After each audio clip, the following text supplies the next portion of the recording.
Hello everyone! I will be responding sa mga allergic ako sa tweets.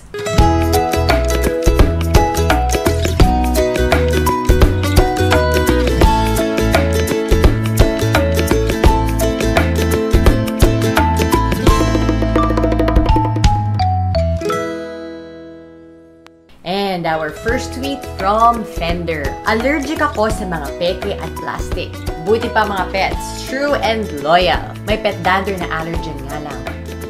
Next up, kay Jing. Allergic ako sa slow internet. Oo, hassle ang mabagal na net. Kakasira ng momentum, lalo na kapag ang tagal mag-load ng videos at pages.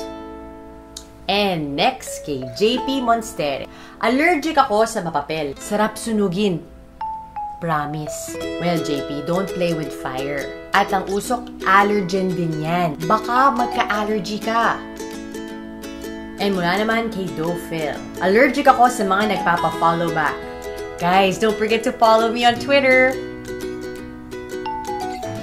Next up, mula kay Katy Perry.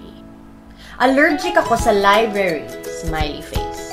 Katie, baka naman sa mga old books lang. Hindi pong pagbukas mo ay may mga allergen na dust mula pa sa panahon ni Popong.